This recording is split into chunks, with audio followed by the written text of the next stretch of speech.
نضر الله وجوها لم تزل مثل السحاب من وريد القلب تروي عند من كل الهضاب. ہمارے اگر ہمیں زبان سے ہم نے کہہ دیا لا الہ الا اللہ یا اشہد ان لا الہ الا اللہ و اشہد ان محمدا عبدہ و رسولہ تو بظاہر تو ہم مسلمان ہو گئے، مگر یہ دیکھنا ہوگا کہ کیا دل میں ہے یا نہیں۔ ہمارا دل اس بات کی گواہی دیتا ہے کہ کرنے دھرنے والی ذات صرف اللہ کی ہے، کہ ہمارا دل اس بات کی گواہی دیتا ہے کہ سب کچھ اللہ کے قبضے قدرت میں ہے، کائنات میں جو کچھ ہوتا ہے صرف اور صرف اللہ کی مرضی سے ہوتا ہے، اللہ کی مرضی کے علاوہ دنیا میں کوئی چیز نہیں ہو سکتی ہے۔ قرآن کریم میں اللہ فرماتے ہیں ما تسقط من ورقة الا يعلمها، کہ درخت کا پتا بھی اللہ کی مرضی کے بغیر زمین پر نہیں گر سکتا۔ تو ظاہر سی بات ہے دنیا میں ہونے والے بڑے بڑے حوادثات اور تغیرات یہ اللہ کی مرضی کے بغیر کیسے ہو سکتے ہیں؟ تو یہ دل سے اس بات کا اقرار کہ نہیں صرف اور صرف کرنے والی ذات اللہ کی ہے، اس کے علاوہ کسی سے کچھ نہیں ہوتا ہے۔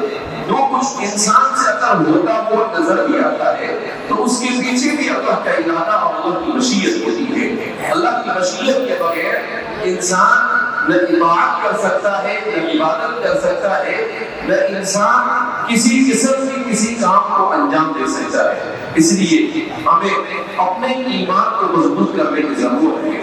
ہم اس دور سے گزر رہے ہیں، اس دور کا سب سے بڑا فتنہ، اس دور کی سب سے بڑی آزمائش اور مصیبت وہ یہی ہے کہ اس دور میں سب کچھ ہے، آسائش، آرام، راحت اور سامان کی تمام چیزیں موجود ہے۔ انسان کہاں سے کہاں پہنچ جاتا ہے تھوڑی سی دیر کے اندر میں۔ ہم صبح نکلے عقل گوا سے 350 کلومیٹر کا سفر ہم 4 گھنٹے میں یہاں پہنچ گئے۔ کبھی انسان سوچ بھی نہیں سکتا تھا اگر صحابہ میں سے اور پہلے زمانے کے لوگوں میں سے کسی کو اٹھا کر کہا جائے کہ 350 کلومیٹر کا سفر 4-4.5 گھنٹے میں ہوتا ہے تو کہے کہ بیوقوف یہاں سے چلا جاتا ہے۔ اس لیے کہ وہ بیچارے پیدل سفر کرنے والے تھے، ان کے یہاں تو پورے 24 گھنٹے میں آرام کے ساتھ جب سفر کرتے تھے تو سفر کرنے کے بعد مشکل سے 15 سے 30 کلومیٹر کا سفر ہوتا تھا۔ کتنا سفر ہوتا تھا؟ 15 سے 30 کلومیٹر کا سفر ہوتا تھا۔ اللہ کے رسول صلی اللہ علیہ وسلم نے ہجرت کی تو آپ صلی اللہ علیہ وسلم ایک دن میں 2 دن میں نہیں پہنچے۔ اگر اللہ چاہتا تو آپ کو قرآن پر جہاں اللہ نے آپ کو آسمانوں پر بلایا مدینہ بھی بھیج سکتا تھا، مگر اللہ یہ بتانا چاہتا تھا کہ جیسے تمہارے نبی نے ایمان اور اسلام کی خاطر مشقتوں کو اٹھایا ہے تمہیں بھی اسی طرح سے مشقتیں اٹھانی پڑیں گی، تمہیں بھی اس طریقے سے مشقتوں کو اٹھا کر مجاہدہ کر کے زندگی گزارنی پڑے گی۔ رسول اللہ صلی اللہ علیہ وسلم کی پوری زندگی عبارت ہے مجاہدے سے، پوری زندگی عبارت ہے اللہ کے ذکر سے، پوری زندگی عبارت ہے اعلاء کلمت اللہ کے لیے کوشش کرنے سے۔ لہذا اس بنا پر ہمارے لیے جو چیلنج ہے وہ یہی ہے، آج کی دنیا میں مال اور دولت کی کوئی حیثیت نہیں ہے۔ اللہ نے دنیا میں انسانوں کو خوب بات دیا۔ حدیث پاک میں خود رسول اللہ صلی اللہ علیہ وسلم کا ارشاد مبارک ہے یفیض المال فیضا، میری امت کا ایک زمانہ ایسا آئے گا کہ مال پانی کی طرح بہے گا، اور ایسا ہی ہو رہا ہے۔ آج سے پہلے 50-100 روپے کی چیز نہیں، 5 روپے کی چیز نہیں تھی، وہ تو آدمی سمجھ جاتا۔ آج 50,000 کی 1 لاکھ 2 لاکھ کی 10 لاکھ کی چیز بھی آدمی کیا کرتا ہے اٹھا لیتا ہے۔ تو مال کی کوئی قیمت نہیں رہی۔ اللہ کے رسول صلی اللہ علیہ وسلم نے کہہ دیا کہ بھائی میری امت پر ایک زمانہ آئے گا، مگر حضور نے اسی کے ساتھ ساتھ ایسا بھی فرمایا کہ میری امت پر ایسا زمانہ بھی آئے گا کہ جس میں الرجل مؤمن ویوصی کا پیرا، کہ مال تو سستا ہو جائے گا مگر ایمان کا بچانا بہت مشکل ہو جائے گا۔ آدمی صبح میں مومن ہوگا اور شام ہونے تک کافر ہو جائے گا۔ اللہ ہماری مدد فرمائے۔ یہاں تک کہ حضور نے فرمایا کہ آدمی ایمان کے ساتھ سوئے گا اور صبح جب اٹھے گا تو کافر ہو چکا۔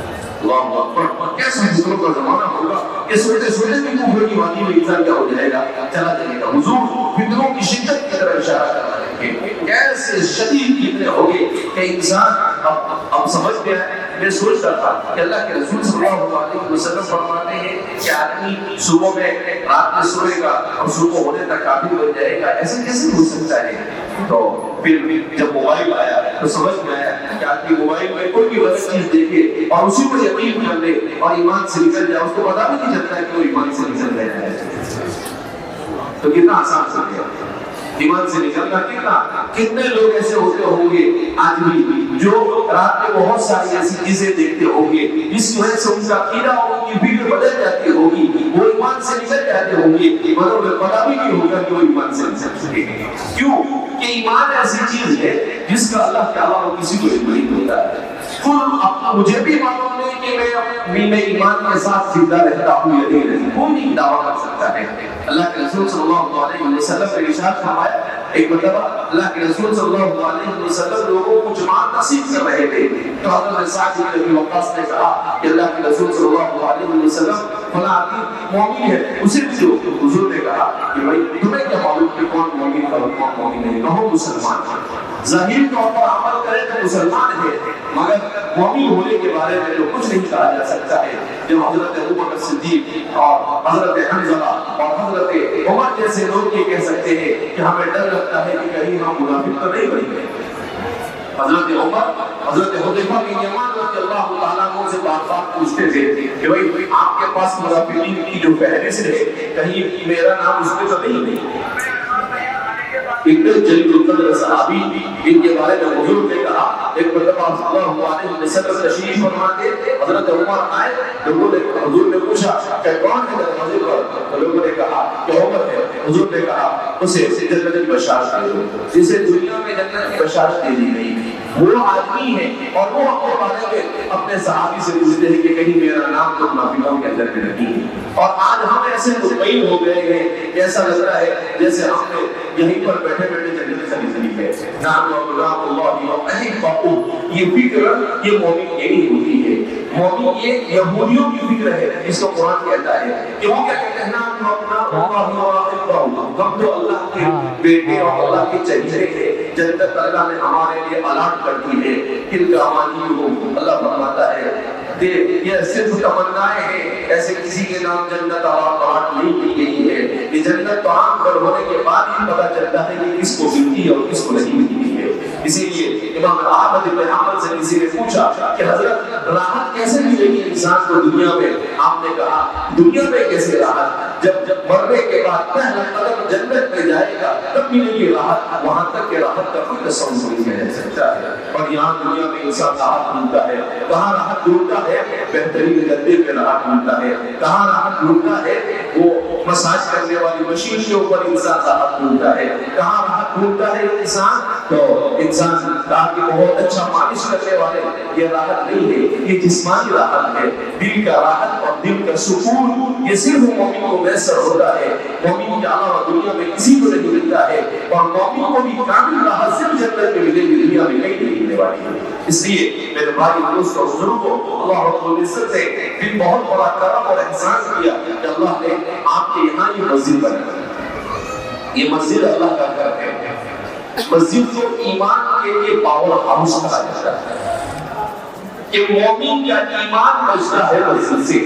اللہ کے رسول صلی اللہ علیہ وسلم ارشاد فرماتے ہیں کہ تم کسی کو دیکھو کہ وہ صبح و شام مسجد میں آ کر نماز پڑھتا ہے تو تم اس کے ایمان کی گواہی دو، تم اس کے ایمان کی گواہی دو۔ تو بعض علماء نے کہا اس کا مطلب یہ ہے کہ مومن ہو کر وہ مسجد میں صبح و شام نہیں آتا ہے، وہ مومن نہیں ہو سکتا ہے۔ تو مومن ہونے کے لیے مسجد میں حاضری ضروری ہے۔ مسجد میں آئے بغیر آپ اپنے ایمان کو نہیں ثابت کر سکتے ہو۔ لہذا اللہ کے رسول صلی اللہ علیہ وسلم کی اس امت کی فضیلت ہے۔ پہلی امتوں کے لیے کیا ہوتا تھا کہ ان کے نبی ایک جگہ خاص کر دیتے تھے، اسی جگہ پر آ کر نماز پڑھنی ہوتی تھی، ورنہ نماز نہیں ہوتی تھی۔ لیکن اس امت کے لیے جو اللہ وسیلۃ اللہ، اللہ کے رسول صلی اللہ علیہ وسلم فرماتے ہیں میری امت کے لیے پوری روح زمین کو مسجد بنایا گیا، جہاں نماز کا ٹائم ہوا کھڑے ہو جاؤ نماز پڑھ لو۔ نماز سے وفات نہیں، نماز نہیں چھوڑ سکتے۔ ہاں مسجد اس لیے بنائی جاتی ہے تاکہ مسلمان ایک ساتھ مسجد میں جمع ہو، آپس میں ایک دوسرے سے ملے، آپس میں ان کے اندر محبت پیدا ہو، مسجد میں آئے، اللہ اور اس کے رسول کی بات کہی جائے تو اس کا ایمان کا جو چارجنگ ہے وہ اچھا ہو جائے اور وہ ایمانی اعتبار سے مضبوط ہو جائے۔ تو ایسے بہت سارے مقاصد، اسے یہ سکھایا جاتا ہے کہ ٹائم ٹو ٹائم مسجد میں آنا، یعنی زندگی کے ہر کام کو وقت کے اوپر کرنا، اسے تنظیم سکھائی جاتی ہے، اس کو صف میں کھڑا کر کے بتایا جاتا ہے کہ اسی طریقے سے زندگی کو گزارا جاتا ہے، ایسے ہی بیکاری کے ساتھ زندگی گزاری نہیں جاتی ہے۔ لہذا اس بنا پر کہتے ہیں کہ ضرورت اس بات کی ہے کہ ہم اپنے آپ کو اس بات کے لیے تیار کریں کہ یہ مسجد جو اللہ کا گھر ہے، یہ مسجد کے ذریعے سے ہمیں اپنے ایمان کو بچانا ہے، مسجد کے ذریعے سے ہمیں اپنے ایمان کو کیا کرنا ہے، بچانا ہے۔ تو بہرحال ضرورت اس بات کی ہے کہ ہم اس بات کو سمجھیں، مسجد بلادی شخصر میں ایمان کے حرارت والوں نے من اپنا قرآن کافی تھا نمازی بن نہ سکتا۔ علامہ اقبال کو نمازے میں ایک جگہ پر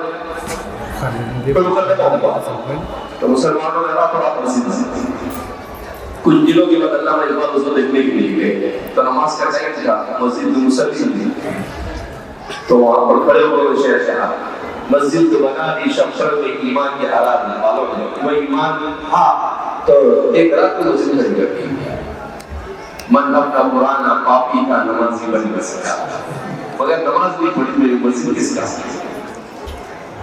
اس لیے اللہ کے رسول صلی اللہ علیہ وسلم نے ارشاد فرمایا کہ مسجد کو بنانا تو آسان ہے مگر مسجد کو آباد کرنا مشکل ہے۔ مشکل کس کے لیے ہے؟ جو اپنے آپ کو اس دنیا میں یہ سمجھے کہ مجھے یہی فرق ہے، لیکن اگر مومن کا ایمان ہو کہ بھائی یہاں نہیں رہنا ہے، اصل زندگی تو موت کے بعد کی زندگی ہے، تو پھر وہ آدمی کبھی بھی اللہ کی کسی اطاعت کو ترک نہیں کرتا ہے۔ تو وہ کہتا ہے کہ مسجد سے آواز آ رہی ہے حی علی الصلاۃ، آؤ نماز کی طرف، آؤ نماز کی طرف، تو وہ اپنا سب کچھ چھوڑ کر مسجد میں رہتا ہے۔ پھر بھی سمجھ میں نہیں آیا کہ حی علی الفلاح، نماز کامیابی، ہر انسان دنیا میں کامیابی کا تلاش کرتا ہے، تو مؤذن کہتا ہے یا الفلاح، آؤ کامیابی کی طرف، کامیابی چاہیے تمہیں دنیا کی، آ جاؤ مسجد میں، آخرت کی کامیابی ہے، آ جاؤ مسجد میں۔ کون سی کامیابی چاہیے؟ ساری کامیابی یہاں پر تقسیم ہوئی، کیوں؟ یہ اللہ کا گھر ہے، وَأَنَّ الْمَسَاجِدَ لِلَّهِ، یہ اللہ کا گھر ہے۔ کامیابیاں یہاں پر تقسیم ہوتی ہے، کامیابیاں آپ کو دوسری جگہ پر نہیں ملیں، اور اگر کہیں ملی بھی تو وہ وقتی کامیابی ہوگی، اس سے زیادہ اس کی کوئی الیکشن میں جیت گیا تو 5 سال کی کامیابی ہے، اس سے زیادہ کی کامیابی نہیں، دوسری مرتبہ ہار گیا تو کامیابی ختم ہو گئی، ڈاکٹر بننے کے لیے گیا تو زندگی بھر کی کامیابی ہے، انجینئر بننے کے لیے گیا تو ٹھیک ہے، اچھا انجینئر بنا تو کامیابی، اچھا نہیں بنا تو ناکامی۔ تو کامیابی تو چاہیے انسان کو، مگر ہمیشہ ہمیں کامیابی کا گھر اور اس کا برکت اگر کوئی ہے تو وہ اللہ کا گھر ہے۔ لہذا اپنی مسجدوں کو آباد کرنا ہمیں سیکھنا چاہیے، اور ہمیں ایمان اور اسلام یہ ہمیں کس چیز کی تعلیم دیتا ہے؟ ایمان اور اسلام ہمیں یہ تعلیم دیتا ہے کہ دنیا میں ایسی زندگی گزارو کہ اس زندگی سے تم بھی راضی ہو جاؤ، اور تمہاری زندگی ایسی ہونی چاہیے کہ اللہ کا حکم کو بھی ادا کرو، اللہ کی حدود کو بھی ادا کرو، اللہ کے حکم کو بھی ادا کرو اور اللہ کی مخلوق کے حکم کو۔ حجت الاسلام حضرت مولانا قاسم رحمۃ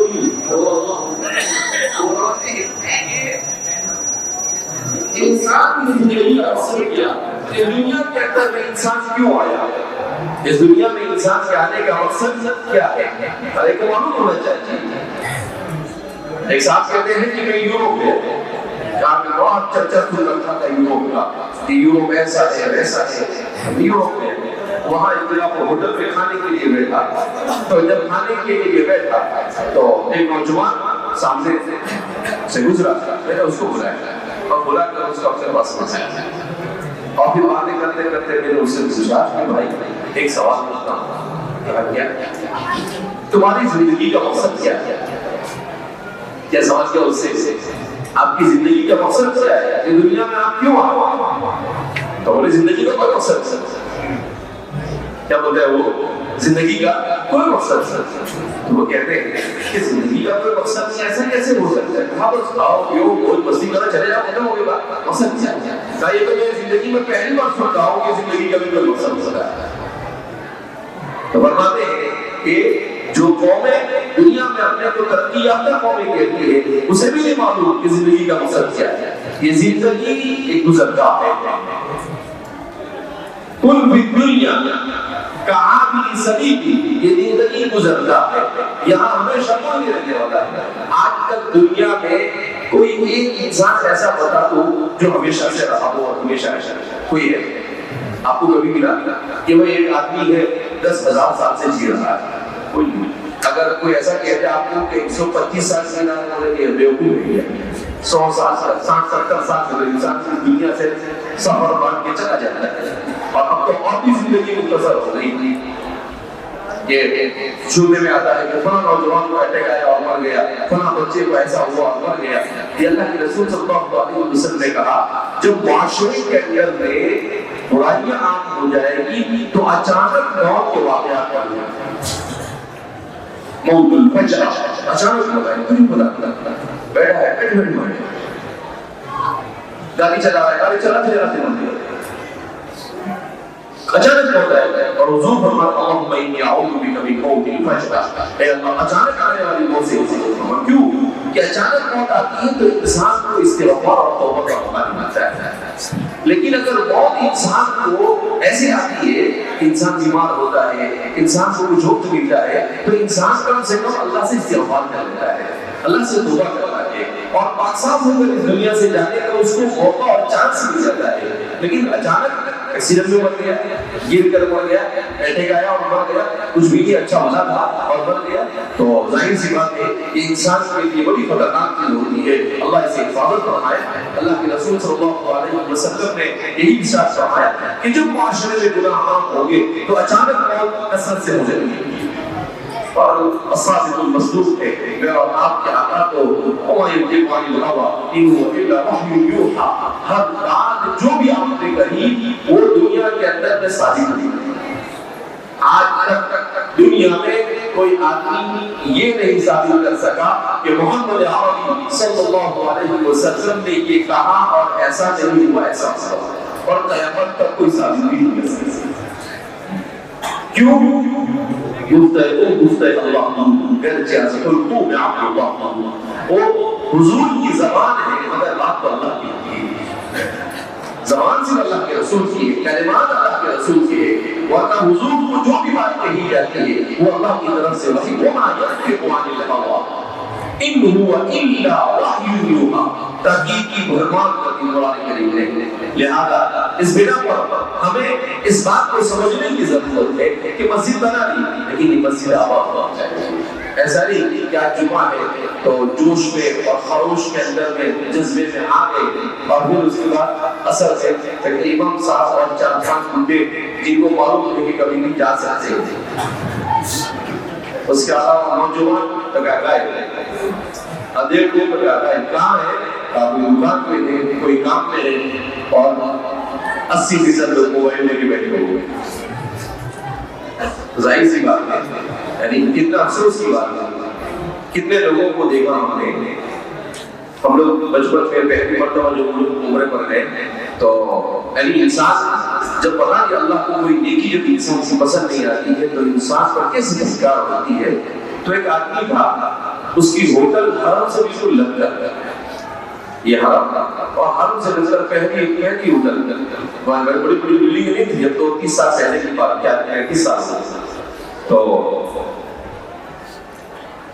وہ آدمی حرم میں بھی حرم میں ایک بھی نماز ہم نے اس سے پوچھا اور اس پر میری مرضی نہیں پہنچ.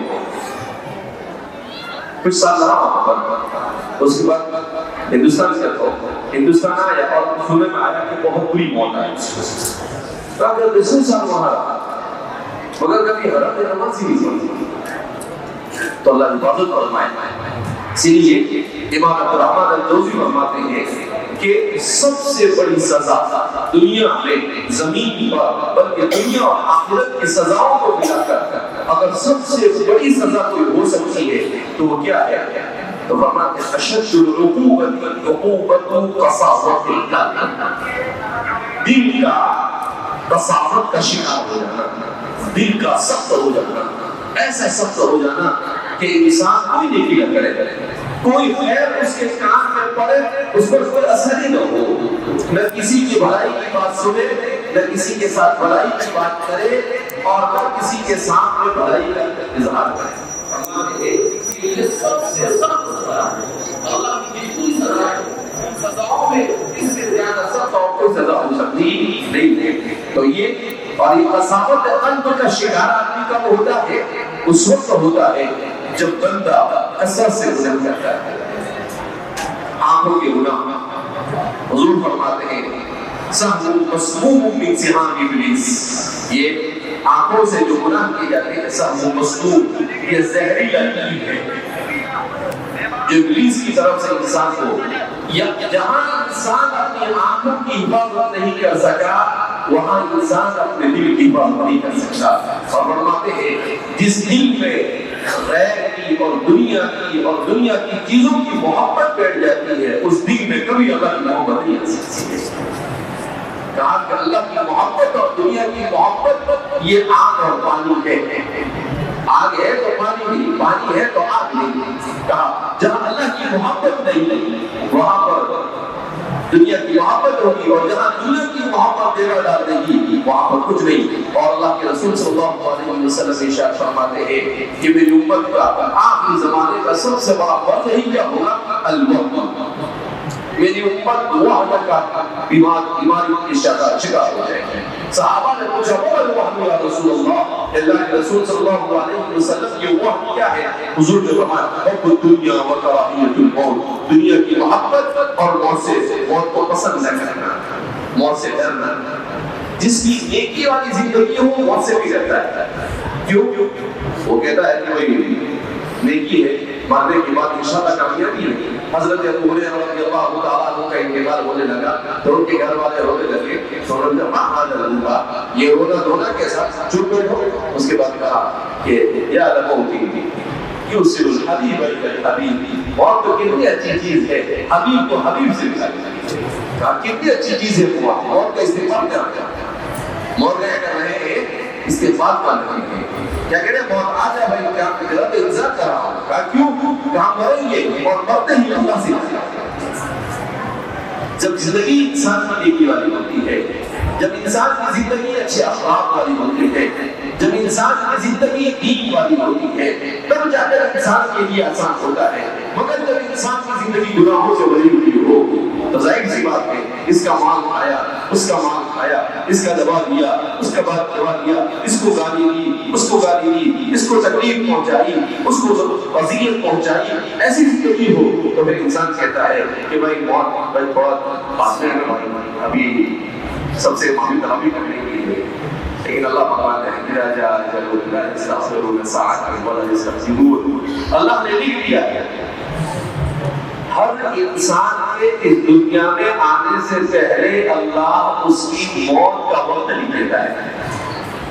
حدیث میں آتا ہے کہ جب ماں کے پیٹ میں ہوتا ہے بچہ، اور ایک روایت میں 40 دن اور ایک روایت میں 130 دن 4 مہینے گزرتے ہیں، اس میں جب جان ڈالنے کے لیے فرشتہ آتا ہے تو اللہ سے سوال کرتا ہے، سب سے پہلا وہ سوال کرتا ہے الشقی بن سعید، اے اللہ یہ کم وقت ہوگا یا بدبخت ہوگا یا نیک وقت ہوگا؟ تعلیم دیا جاتا ہے سعید یا شقی، اللہ کرے ہم سب کے لیے سعید لکھا گیا ہو، اللہم اجعلنا من السعداء، اللہ ہم سب کو سعداء میں شامل کرے۔ اس کے بعد وہ حدیث کا پوچھا ہے کہ یہ رزق کیسے کمائے گا، حلال طریقے سے یا حرام طریقے سے؟ تو وہ بھی لکھ دیا جاتا ہے ایسے ایسے کسی کمائی کرتا ہے۔ پھر تیسرا سوال وہ کرتا ہے کہ اس کو موت کب ہے؟ ابھی تو جان نہیں ڈالی، اس سے پہلے اس کے بارے میں فرشتہ لکھ دیتا ہے، کیا لکھ دیتا ہے کہ اتنے سال کی عمر میں 70 سال کی عمر میں اتنے بج کر اتنے منٹ اور اتنے سیکنڈ کے اوپر ہی کیا ہو جائے گا، مر جائے گا۔ اب وہ اتنے بھی جتن کرتے ہیں وَلَوْ كُنْتُمْ فِي بُرُوجٍ مُّشَيَّدَةٍ قرآن کہتا ہے کتنے بھی جتن کر دنیا میں بہت لوگوں نے کوشش کی کہ وہ اس دنیا کے اندر میں ہمیشہ رہے. کسی نے آب حیات بنانے کی کوشش کی. لوگ کہتے ہیں کہ بھئی آب حیات کا چشمہ ہے وہاں کا جا کر پانی پی لے تو انسان ہمیشہ رہتا ہے. حد تک پتہ ہی نہیں چلا ہے. آب حیات ہے ایمان اور عمل صالح. یہ آب حیات ہے. یہاں تو کوئی رہنے والا ہے نہیں. لیکن ایمان اور عمل صالح کے ساتھ زندگی گزارنی ہوگی تو موت کے بعد کی زندگی یہ ایک راحت کے ساتھ گزرے گی تو یہ ہے انسان کا سلسلہ. لہذا بہت کوشش کی. قرآن کریم کی آیت کریمہ کے ذہن میں بھی کچھ واقعات بیان کیے جاتے ہیں کہ لقمان حکیم پر ذہین اور متین تھے. تو لقمان حکیم کو جب بڑھاپے کی عمر ہوئی تو انہیں پتہ چلا. بعض حضرات نے کہا اسرائیل کی روایت ہے تو لقمان حکیم نے 6 لقمان حکیم بنائے. 3 ادھر اور بیچ میں خود بیٹھ گئے اور بالکل محسوس نہیں کر سکتا تھا کوئی کے ساتھ جیسے اوریجنل کون ہے اور ڈپلیکیٹ کون ہے. اب فرشتہ آیا ان کی روح قبض کرنے کے لیے تو فرشتے نے کہا کہ یہ سانس میں سے کس کی روح نکالتا ہے. فرشتہ کی چکر ملک الموت اللہ یہ سانس میں سے کس کی روح نکالتا ہے. حضور نے کہا اللہ نے کہا سلام کرو جو سلام کا جواب دو اس کی روح نکالتا.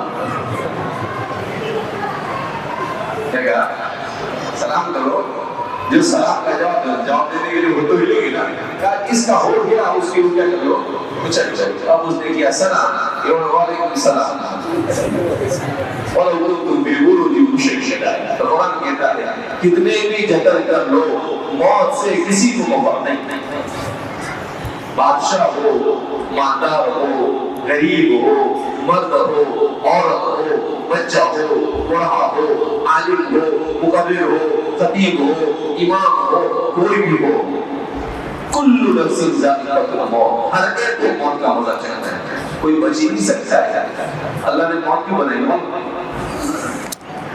اللہ نے موت اس لیے بنائی کہ اگر موت نہ ہوتی تو اس دنیا میں انسان سوائے شرارت کے کچھ کرتا ہے.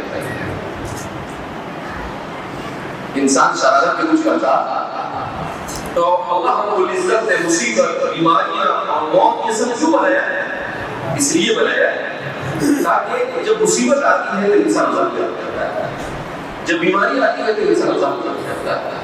جب پریشانی آتی ہے تو انسان عذاب کرتا ہے. جب موت نظر آنے لگتی ہے تو انسان عذاب کرتا ہے. تو اللہ نے یہ اللہ کی رحمت ہے کہ اللہ نے موت کو بنایا. آپ کہیں گے لوگ ہمیں ابھی ووٹنگ کرے آپ تو 99% ایسا مجھے کہتے ہیں نہیں بنتی تو اچھا. لیکن اللہ کے یہاں ووٹنگ نہیں چلتی. اللہ کے یہاں پر تو اللہ کا حکم چلتا ہے. لیکن الحکم الا للہ. اللہ کے یہاں اور کسی کے نہیں چلتا ہے. کیوں؟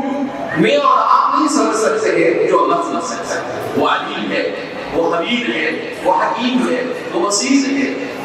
اس سے زیادہ جاننے والا کوئی نہیں, اس سے زیادہ حکمت والا کوئی نہیں, اس سے زیادہ بصیرت والا کوئی نہیں ہو سکتا ہے. لہذا اس بنا پر اللہ رب العزت نے موت کو بنایا. مگر آپ کی تمنا بھی پوری ہوئی, موت کو بھی موت آئے گی. اس کو موت آئے گی, موت کو بھی موت آئے گی. حدیث پاک میں اللہ کے رسول صلی اللہ علیہ وسلم ارشاد فرماتے ہیں کہ جب جنتی جنت میں چلے جائیں گے اور جہنمی جہنم میں چلے جائیں گے تو موت کو بیچ میں لا کر دمبے کی شکل میں کھڑا کیا جائے گا اور کہا جائے گا یا اہل النار اے جہنم والو, یا اہل الجنہ اے جنت والو, ذرا ایک ضروری اعلان ہو رہا ہے, متوجہ ہو جاؤ. تو سب اہل جنت متوجہ ہو جائے گا. کہیں گے کیا ہو رہا ہے؟ دیکھو جیسے دنیا میں ہوتا ہے نا, کچھ بھی انسان تماشا میں کھڑا ہو جاتا ہے تو سب یوں کر کر دیکھیں گے تو دیکھیں گے کہ اس میں کوئی چیز کھڑی ہے تو اللہ کہیں گے کہ بھائی یہ موت ہے. پھر کہا جائے گا کہ بھائی موت کو ذبح کر دو, اس کو ختم کر دو. تو جنت والا خوش ہو جائے گا, چلو اچھا یہ تو اتنی اچھی جگہ پر آیا, ابھی یہاں سے کبھی جانے نہیں. تو جنت والے خوشیاں منا دیتے ہیں اور اہل جہنم وہ پریشان ہو جائیں گے. وہ چیزیں چلائیں گے اللہ نہیں, ہم تو موت چاہیے. موت اس جہنم میں ہم تو کب تک رہے آپ کچھ نہیں. اب تو ہمیشہ ہی چل رہو, تو ہمیشہ ہی چل رہو اور موت کو موت دے کر ختم کر دو. موت کو موت آئے گی مگر سب کی موت کے بعد اس کو موت آئے گی. جب سب کو موت کا مزہ مل جائے گا اس کے بعد اس کو موت آئے گا. لہذا اس بنا پر ضرورت اس بات کی ہے کہ انسان اپنی زندگی کے مقصد کو سمجھے. تو جب اسلام حضرت مولانا قاسم صاحب نانوتوی نور اللہ قدر آپ نے اپنی کتاب حجت الاسلام کے اندر لکھا ہے کہ انسان کی زندگی کا مقصد کیا ہے. کیا انسان کی زندگی کا مقصد خالق کے اور مخلوق کے حقوق کو اللہ کی رضامندی کے خاطر ادا کرنا. یہ میری اور آپ کی زندگی کا مقصد ہے. میں سمجھا دیتا ہوں آپ کو. آپ کہیں گے یہ موقع پتہ نہیں آدمی بولے گجراتی بولے ہم کو تو سمجھ میں آیا نہیں. خالق یعنی اللہ. خالق یعنی پیدا کرنے والا کون ہے؟ پیدا کرنے والی ذات کے حقوق کو ادا کرنا اور مخلوق کے حقوق کو ادا کرنا. مخلوق کے حقوق کو ادا کرنا یعنی ماں باپ کے حقوق کو, بھائی بہنوں کے حقوق کو, پڑوسیوں کے حقوق کو, اولاد کے حقوق کو, ایک انسان کے دوسرے انسان پر کیا حقوق ہے ان حقوق کو ادا کرنا. اور ان دونوں حقوق کو ادا کرنا کیوں ادا کرنا؟ اللہ کی رضامندی کے ساتھ. کیوں ادا کرنا؟ اللہ کی رضامندی. اور حضرت نے عجیب انداز میں سمجھایا. آپ نے کہا کہ دنیا میں جتنی چیزیں تھیں ان ساری چیزوں کو نظر کرو. آپ پانی کو دیکھو, آپ آسمان کو دیکھو, آپ سورج کو دیکھو, آپ چاند کو دیکھو, آپ زمین کو دیکھو, آپ درختوں کو دیکھو. ہر چیزیں ایسی ہے کہ وہ انسان کو نفع پہنچاتی ہے. یعنی اگر وہ نہ ہوتی تو انسان کے لیے بڑی مشکل پریشانی ہوتی. مگر انسان ان میں سے کسی کے لیے مفید نہیں ہوتی. انسان اگر انسان نہ ہوتا تو پانی کو کوئی فرق پڑتا, اگر انسان نہیں ہوتا درخت کو کوئی فرق پڑتا نہیں, انسان نہ ہوتا تو چاند اور سورج کو کوئی فرق پڑتا نہیں. تو معلوم کیا کہ یہ سب کچھ انسان کے لیے بنا ہے مگر انسان اس کے لیے نہیں بنا. مگر انسان اس کے لیے. تو اب سوال پیدا ہوتا ہے انسان بھی تو کسی کے لیے بنا ہوگا. تو کہا ہاں انسان بنا ہے, کس کے لیے بنا ہے؟ اپنے خالق کی عبادت کرنے, اپنے خالق کی اطاعت اور اس کی عبادت کے لیے بنا ہے. کہا یہ ایک انسان کا مقصد ہے. اس لیے ضرورت اس بات کی ہے کہ آج ایک انسان کیا مسلمان کے ذہن و دماغ سے اپنے خالق کا تصور ختم ہو گیا ہے. مسلمان ہو کر ہمیں نہیں معلوم ہوتا ہے ہم پر فرض کیا ہے, ہم پر واجب کیا ہے, ہم پر سنت کیا ہے, ہمارے اخلاق کیسے ہونے چاہیے, ہمارے ایک دوسرے کے حقوق کیسے ہونے چاہیے. عقیدہ نہیں معلوم ہمیں کیا نہیں معلوم ہے, ہمیں اپنا عقیدہ نہیں معلوم ہے کہ ایک اللہ کے بارے میں کیا سوچنا چاہیے, اللہ کے رسول کے بارے میں کیا عقیدہ, فرشتوں کے بارے میں کیا عقیدہ, آخرت کے بارے میں کیا عقیدہ, موت کے بارے میں نہیں معلوم. حالانکہ عقیدہ سمجھنے اور پڑھنے کے لیے آپ کو 10 سال 20 سال مدرسے میں نہیں لگانے. عقیدہ کیا ہے؟ امام طحاوی نے عقیدے کے اوپر کتاب لکھی. کتنے صفحے کی کتاب ہے؟ 50 صفحے کی کتاب ہے. صرف کتنے صفحے کی کتاب ہے؟ 50 صفحے. اس کا اردو میں ترجمہ ہے. کسی مولانا صاحب کے پاس بیٹھ گئے 2 گھنٹے 4 گھنٹے, چلو ایک گھنٹہ 8 6 چیزیں بھی آپ نے پڑھ لیا تو آپ کو پورا عقیدہ معلوم ہو سکتا ہے. مگر کرنا کس وجہ سے؟ ٹائم نہیں ہے. حضرت کے پاس فرصت نہیں ہے, کس سے فرصت نہیں ہے, دنیا کمانے سے فرصت نہیں ہے, کس سے فرصت نہیں ہے, تیری میری کے اپنے سے فرصت نہیں ہے, کس سے فرصت نہیں ہے, دوسرے کی ٹانگ کھینچنے سے فرصت نہیں ہے, کس سے فرصت نہیں ہے, لوگوں کو ستانے سے فرصت نہیں, لوگوں کے حقوق کو دبانے سے فرصت نہیں. دنیا میں ایسے جی رہے ہیں جیسے مرنا ہی نہیں ہے. حالانکہ روزانہ جنازوں کو دیکھتا ہے, روزانہ دیکھتا ہے کہ مرنے والے مر رہے ہیں, قبرستان بھر رہے ہیں, مگر اس کے باوجود بھی انسان کو اس کا اثر نہیں ہوتا ہے. یہ ہے تصاویر میں لانا. کیا ہے تصاویر؟ دل بھی پتہ ہو چکے ہیں. ثم قصت قلوبهم من بعد ذلك فهي كالحجارة أشد قسوة. پتھر سے نہیں چاہیے. پتھر بھی اللہ کے نام سے, اللہ کے ذکر سے ربط ہوتا ہے. کبھی پتھر اللہ کے نام سے, اللہ کے ذکر سے اس سے پانی جاری ہو جاتا ہے. مگر انسان ہے کہ وہ اللہ کا ذکر کرنے کو تیار نہیں ہے. لہٰذا اس بنا پر ضرورت اس بات کی ہے کہ ہم اپنے آپ کو اللہ کے دین کو سمجھنے کی کوشش کریں. ہم اپنی مسجدوں کو آباد کرنے کی کیا کریں, کوشش کریں. اور ہم اپنی زندگی کو ایسے گزاریں کہ ہماری زندگی کو دیکھ کر دوسرا یہ کہے کہ یہ ہے انسان کی زندگی. اللہ کے رسول صلی اللہ علیہ وسلم نے کیسی زندگی گزاری؟ 63 سالہ زندگی میں کبھی جان بوجھ کر کسی کو ذرہ برابر تکلیف نہیں, نہ زبان سے, نہ ہاتھ سے, نہ اشارے اور کنارے سے, کسی چیز سے. جو کچھ کہا تو اصلاح کے لیے کہا کہ یرید الا الاصلاح ما استطعت. ہاں اللہ کا دین سمجھانے کی باری آئی ہے. اللہ کے دین کے خاطر الحب للہ، اللہ کے والبغض للہ، اور اللہ کے دین کے خاطر تو پھر آپ نے کسی کو ساتھ نہیں. اللہ کے دین میں ذرہ برابر بھی نہیں. اللہ کے رسول صلی اللہ علیہ وسلم ایسے تھے رحمت للعالمین کے. آج امت کو دیکھو اور اللہ کے رسول کو دیکھو. اللہ کے رسول صلی اللہ علیہ وسلم فرماتے تھے میرا دل یہ کرتا ہے کہ میں نماز کسی کو نماز پڑھنے کے لیے مکلف کر دوں، اور جو لوگ نماز کے لیے نہیں آئے جا کر کے ان کے گھر ان کے گھر والوں کے ساتھ چل جاتا. رحمت للعالمین کی. مگر کیوں؟ اس لیے کہ نماز پڑھنے کے لیے اللہ نے پیدا کیا ہے. اللہ نے گھر میں بیٹھنے کے لیے نہیں پیدا کیا ہے. تو کہا مقصد کو چھوڑ کر ادھر لگا ہوا ہے، اپنی عقیدت کو برباد کر رہا ہے. تو کہا میرا دل یہ کرتا ہے کہ میں ان کے سب کے ساتھ چلا جاتا، اہل خانہ کے سمیت چلا جاتا. کیوں؟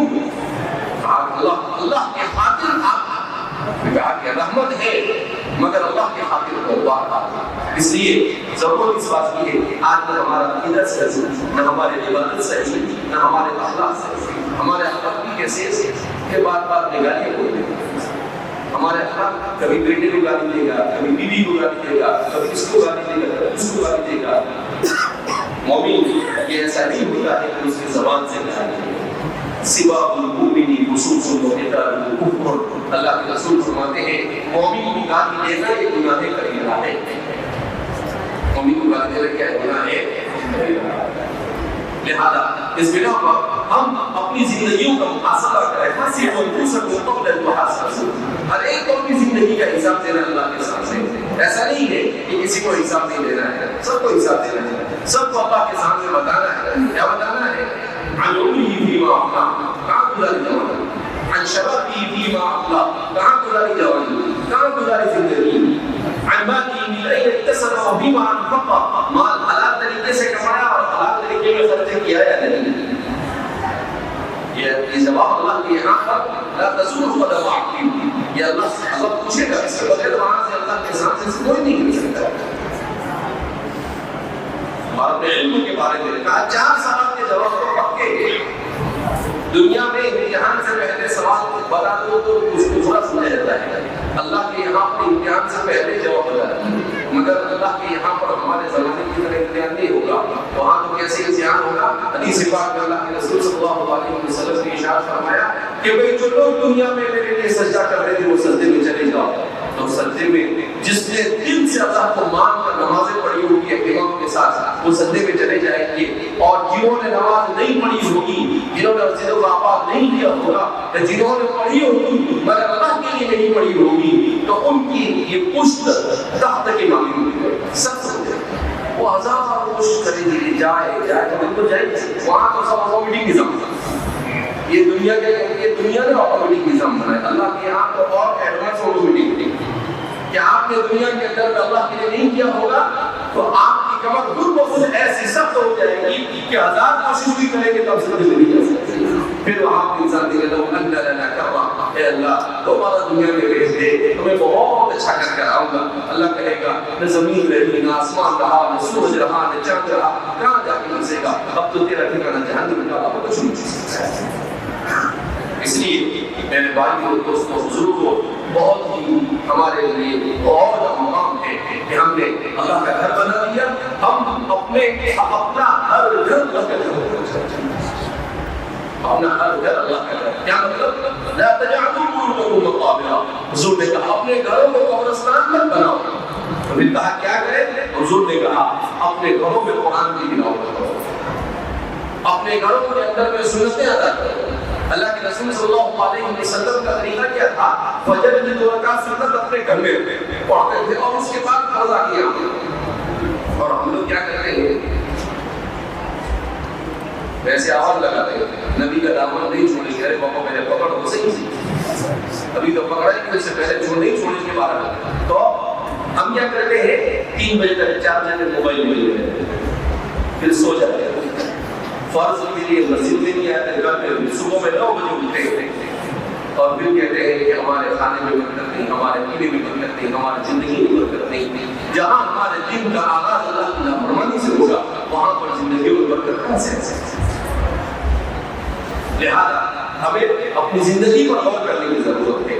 ہمیں حضور 2 رکعت پہلے گھر میں پڑھتے, اس سے پہلے تہجد کے لیے اٹھتے, تہجد کی نماز پڑھتے, اور جب تہجد کے لیے ہماری زندگیوں سے اللہ اکبر لم یبق من الاسلام الا اسمہ, اسلام بگڑ چکا ہے. اٹھتے ہیں تو اٹھنے کے بعد اگر بیوی نماز کے لیے اٹھائیں گے, سو جانا تو میرے قبر پہ آئیں گے, چل نماز کے لیے اٹھا. یہ ایسا نہیں ہے. یہ تو بعض لوگوں نے, بعض علماء نے لکھا ہے کہ اگر ایسا ہو تو آدمی کام نہیں کرتا, کیونکہ امر بالمعروف و نہی عن المنکر کی حقارت کرتا ہے. لہذا کہا کہ نہیں, ایسا ہونا چاہیے کہ حضور تو فرماتے ہیں کہ وہ بندہ اللہ کو بہت پسند ہے جو نماز تہجد کے لیے اٹھے اور اٹھ کر اپنی بیوی کو اٹھائے. اگر وہ نہ اٹھے تو اس کے چہرے پر پانی ڈال کر اسے اٹھائے. یہاں تک فجر بھی آئے تو تہجد تو بہت دور کی بات ہے. فجر بھی آئے اور سیدھا حضرت 9 بجے 10 بجے 11 بجے آپ اللہ نے تھوڑا بہت پیسہ بنا دیا اور سیٹ بن گئے تو 12 1 بجے ٹوٹتا ہے. بلکہ بولے سیٹ 12 بجے اٹھتے, پھر تھوڑے دن کے بعد سب سیٹ نکل جاتا ہے. کیوں؟ اللہ کی اطاعت نہیں کی تو ساری برکتیں ختم ہو جاتی ہیں. کبھی بیماری آئی, کبھی کچھ پریشانی آئی, کبھی مصیبت آئی, تو یہ المال غاد المراحل, یہ مال آج صبح آج کا لیٹ ہے, صبح ہے تو شام کو نہیں ہے, شام میں ہے تو صبح ہے, یہ کسی کے پاس رہتا نہیں ہے. لہذا اس بنا پر موت کے بعد کی زندگی کی فکر کرنا یہ مومن کا ویژن اور مشن اور مومن کا ٹارگیٹ ہوتا ہے کہ مرنے کے بعد کی زندگی راحت والی ہو, اللہ کی رضامندی والی ہو. بہرحال تو اپنے گھروں میں اللہ کا ذکر کا عادی کرنے کی کوشش کرے, اپنے بچوں کو دین سکھائے, مکتب میں بھیج کر اپنے بچوں کو دین سکھائے, مدارس میں بھیج کر اپنے بچوں کو دین سکھائے, اخلاق سکھائے, اپنی اولاد کی صحیح تربیت کرے. گھر کے اندر میں جب ماں باپ اچھی طریقے سے رہیں گے تو اولاد صحیح بنے گی. آپ نماز نہیں پڑھیں گے اور آپ کیوں سمجھیں کہ آپ کے نماز نہ پڑھنے کے بعد دوسرے لوگ نماز پڑھنا شروع نہیں ہو سکتا ہے. لہذا اس بنا پر ہمیں اپنے آپ کو اچھا انسان بنانا کیا ہے ضروری ہے, اور اپنے آپ کو اچھا انسان بنانے کے لیے انسان کو اپنی اولاد کے لیے محنت کرنی ہے. اس کے لیے محنت کرنی پڑتی ہے, اپنی اولاد کے لیے محنت کرنی پڑتی ہے.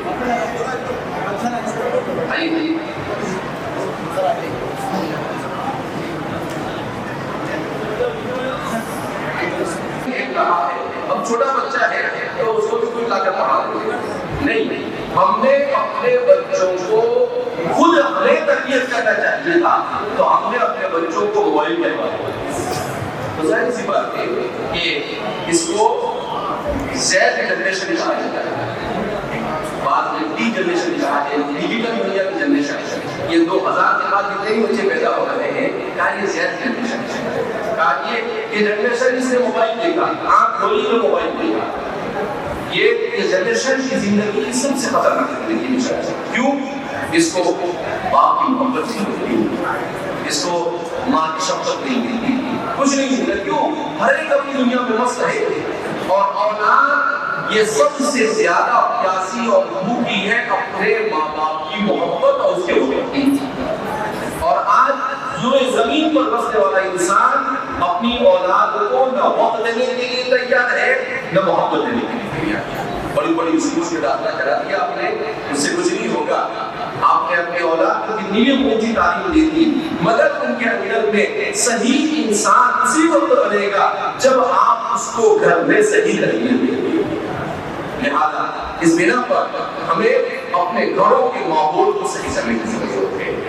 ہمارے گھر کا ماحول ایسا ہونا چاہیے کہ گھر میں کوئی گالی نہیں بولے گا, گھر میں کوئی چھوٹا بڑے کے سامنے بولے گا نہیں. آج تو چھوٹے چھوٹے بچے ہوتے ہیں اور کسی نے کچھ کہہ دیا تو 4 نہیں پاتے ہوتے. یہ ہوتا یہ گھر کا ماحول ایسا نہیں. گھر میں کوئی چھوٹا ہے تو بڑے کو کچھ نہیں کہے گا, بڑا ہے اگر اس نے چھوٹے کو کچھ کہا تو کوئی دوسروں سے کچھ نہیں کہے گا. آج تو تھوڑا سا کچھ کہہ دیا, کہا میرے بچوں کیا بولتے ہیں, اچھا بھی بولا تو نہیں سننا بھی تیار کیا. تو یہ اپنی اولاد کہ ہم اپنی اولاد کو ایسی مصیبت اور ایسی زندگی کی طرف دھکیل رہے ہیں کہ مستقبل میں کہ ہماری اولاد خود ان کے لیے ان کی زندگی اختیار مل جائے. اور دوسروں کے لیے بھی یقین مل جائے. لہذا انہیں یہ سکھانا کہ بھائی اس دنیا کے اندر میں اسٹرگل کرنا پڑ رہا ہے, اس دنیا میں انسان کو محنت اور جفاکشی اختیار کرنی پڑتی ہے, کبھی بھی کیسے بھی حالات آ سکتے ہیں, ان حالات کا مقابلہ کرنا پڑ سکتا ہے. ایسا نہیں انسان اب کیا ہے گھر میں ہر چیز کبھی کبھی ضرورت سے زیادہ بھی محبت کرتے ہیں, کیا ہے اس کو کپڑے بھی کیوں پہنا رہے ہیں, 5 سال کا 7 سال کا ہو گیا, کھانا بھی اس کو کھلا رہے ہیں, تو یہ زیادہ محبت کی اور زیادہ نفرت کی نہیں. جہاں پر تربیت کی ضرورت ہے تو اس کی تربیت کی جائے, اور جہاں پر محبت کی ضرورت ہے وہاں پر اسے محبت کی جائے. اس طریقے سے اولاد کی تربیت ہوگی تب جا کر ہمارا معاشرہ, جب تک کہ ہم اولاد کی صحیح تربیت کے ساتھ اپنے آپ کو نہیں جوڑیں گے, یہ معاشرے کے اندر انقلاب نہیں سکتا ہے, ہمارے معاشرے میں بہتری نہیں آ سکتی ہے. بہرحال تو ہم ہماری اس مسجد کے افتتاح کے موقع پر یہاں